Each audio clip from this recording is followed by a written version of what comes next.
guys, welcome back to my channel. So today's video is going to be a little bit different from some of my previous videos, but if you can think back to when I relaunched my channel, I shared with you all that I wanted to start really sharing some of those areas of my life that I'm passionate about and just showing you different parts of me.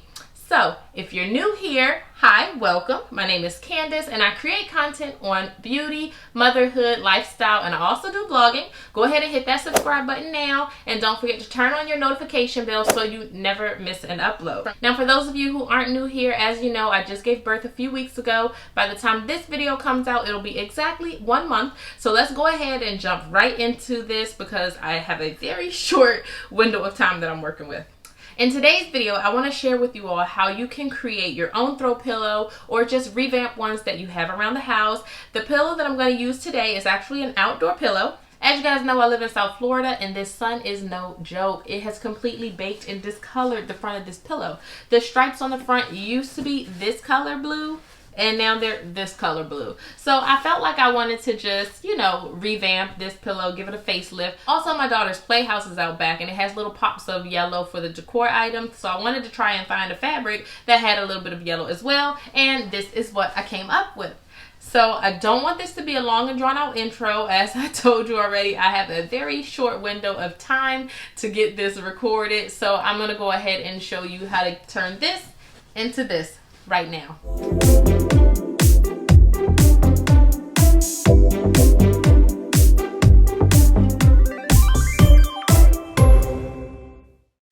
Okay, so the first thing you want to do is go ahead and grab a tape measure and measure your pillow out both ways just to be sure that you're getting the proper measurements. After you have your measurements, go ahead and lay your fabric down and cut your fabric out to the measurements that you just measured.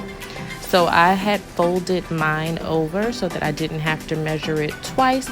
That's definitely something I advise just to save a little bit of time.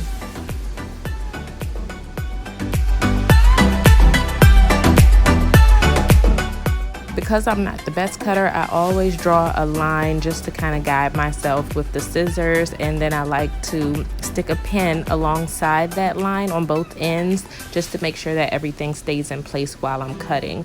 Once you have your line drawn and your pins in place, go ahead and cut the fabric.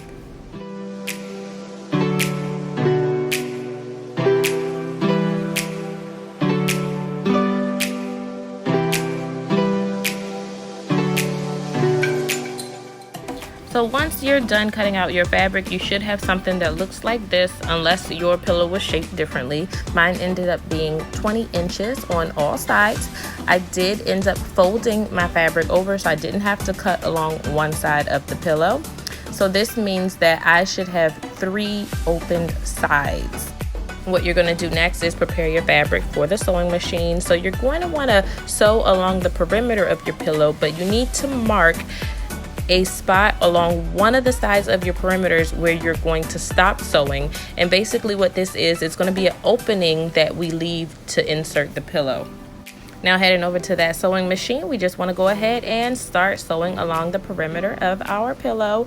And remember, you're going to need to stop where you put that pin or left a mark. As you can see what I'm doing here, I'm stopping there on one of the sides, taking that pin out and cutting my fabric because that's where we're going to insert that pillow. You're literally going to do the same thing on the other side, and once you're done with that, we're going to go ahead and flip that pillowcase to the right side.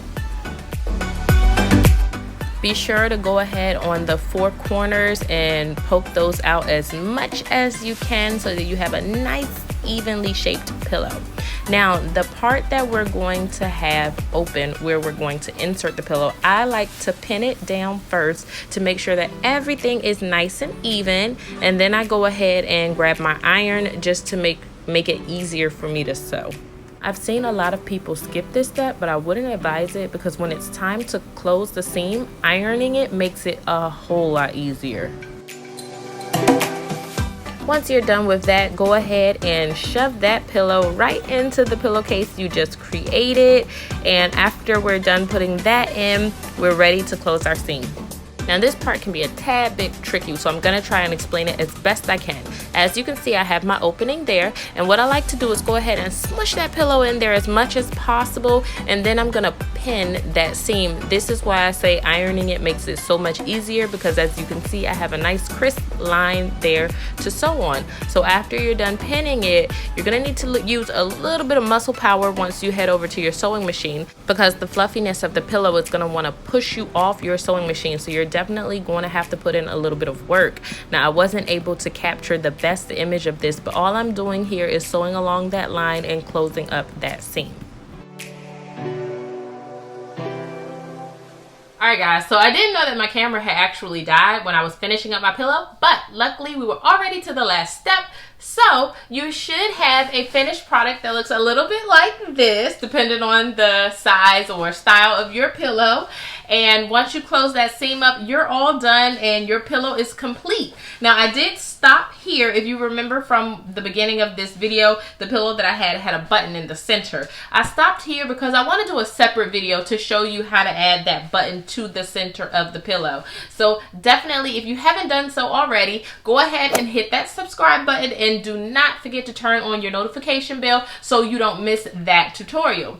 As always, thank you so much for watching. I hope you found this video to be helpful. If you have any other questions or things that I didn't go over in this video, feel free to comment down below and I will get that question answered for you. And I'll see you guys in the next video.